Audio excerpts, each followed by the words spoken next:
Qui peut protester contre qui alors que c'est le peuple qui détient le pouvoir? En Libye, il n'y a pas de gouvernement. Et il n'y a pas de parti au pouvoir ni de parti d'opposition. Le pouvoir est entièrement entre les mains du peuple à travers les congrès populaires de base et les comités populaires. Il n'y a aucun sens à l'opposition dans un contexte où le peuple ne peut s'opposer à lui-même puisqu'il détient lui-même le pouvoir. Aujourd'hui, on ne peut pas dire qu'il y ait une opposition en Libye, non.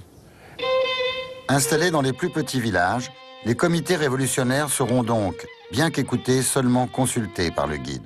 Ainsi, pour irriguer le pays, Kadhafi décidera de lancer le projet de grande rivière artificielle pour pomper l'eau enfouie sous les sables depuis des millénaires. Ce gigantesque système d'arrosage coûtera plus de 3 milliards de dollars payés grâce aux revenus du pétrole.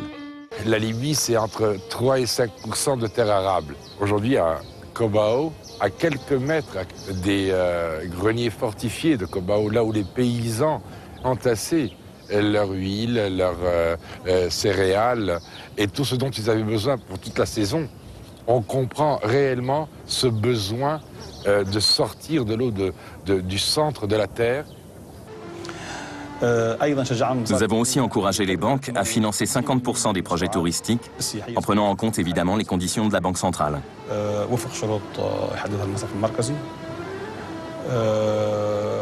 Voilà les éléments majeurs en ce qui concerne l'investissement. Quant à la sécurité en Libye, c'est un pays sûr. Depuis 36 ans, il n'y a pas eu d'acte terroriste.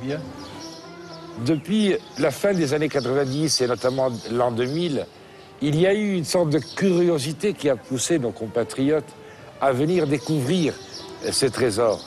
Mais il y a eu entre-temps le 11 septembre 2001, la guerre sur l'Irak, les troubles en Palestine.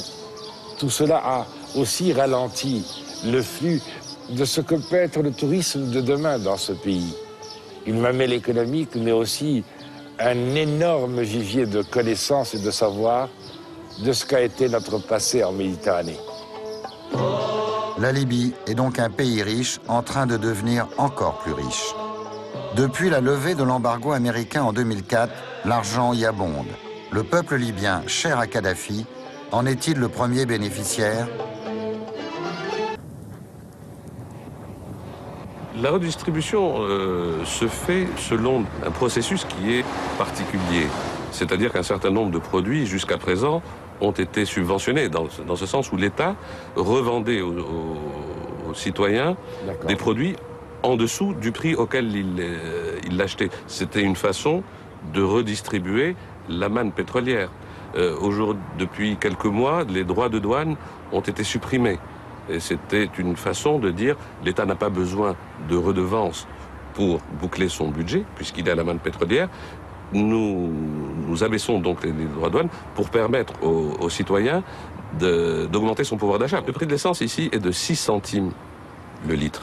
Vous allez faire rêver les Français. C'est vous dire si c'est de la redistribution.